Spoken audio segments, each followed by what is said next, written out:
We grow up expecting that getting older means getting comfortable. We assume that at some point, the friction of daily life is supposed to fade, leaving us with a smooth, effortless existence. Because no one tells us early on how to process continuous resistance, we misinterpret the signals.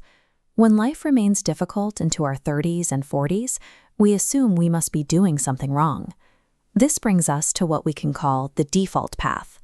When hit with unexpected resistance, the most basic human instinct is to retreat to whatever offers the fastest, most immediate comfort. To mask this retreat, we fill our schedules to the brim. Being constantly busy creates a convincing illusion of productivity, allowing us to feel like we are moving forward while requiring absolutely zero actual progress. This flowchart demonstrates the long-term math of the default path. We have two inputs here: continuous life friction and passive waiting for things to get easier. No matter the variable, these two always funnel into a single output: bitterness.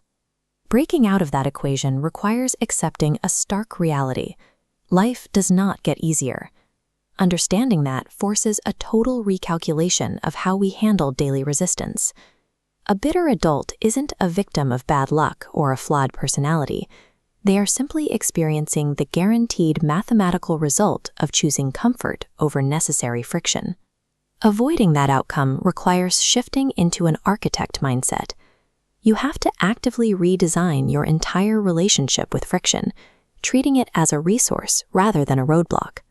This ledger shows how that redesign works in practice. Forget the idea that discipline is a moral punishment. It is an economic transaction. Here, you are actively trading away units of cheap, short-term comfort. In exchange, those units fund a compounding asset: long-term autonomy. This targeted exchange is the exact opposite of the busy work we looked at earlier. Instead of trying to do everything, true focus acts as a cognitive scalpel. You use that scalpel to aggressively cut away the non-essential commitments, habits, and distractions that keep you dependent on other people or cheap dopamine. Applying that focus day after day builds a rigid internal architecture. Over time, that psychological structure becomes dense enough to withstand intense external pressures without cracking. True discipline is the calculated purchase of your own freedom.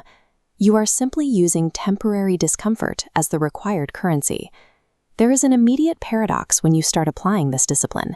Initiating severe self-improvement rarely yields applause from the people around you. Instead, it almost universally triggers resistance. When a peer pushes back against your new habits, it is rarely rooted in hatred or malice toward you. Their reaction is actually a subconscious defense mechanism. They are deploying hostility or skepticism to protect their own comfortable stagnation. This model visualizes exactly what happens in those interactions. As the architect's circle of growth expands, it acts as an uncomfortable mirror, forcing the static peers to confront the exact responsibilities they are actively avoiding. Because of this friction, you have to prune unsupportive relationships. Keeping them around inevitably acts as a gravitational pull, dragging your momentum right back to the default path. Losing elements of your old support system is not a failure of loyalty. It is a strictly mechanical, necessary byproduct of personal evolution. Once the cheap comfort is sacrificed and the static peers are gone, you are left in a very quiet, intimidating void. This void exposes the final cognitive barrier to true freedom: the rescue myth. This is the quiet, subconscious belief that if things get bad enough, someone or something will eventually intervene to fix your life. Harboring this myth actively sabotages the discipline you just built. It keeps a fraction of your mind in a state of standby, waiting for external permission or salvation that doesn't exist. Absolute personal independence requires letting go of that hope. It starts the exact moment you accept the hardest truth of all: no one is coming to save you. This diagram illustrates the psychological shift that follows. When the rescue myth is destroyed, the locus of control, the belief that you have power over the outcome of your life, snaps entirely inward. This eliminates the ability to blame external circumstances. Once that control is internalized, things that used to cause pain, like daily friction and social isolation, are reprocessed. They are converted from obstacles into raw fuel for continuous growth. Learning this lesson in the final decades of life is a tragic, painful realization of wasted time.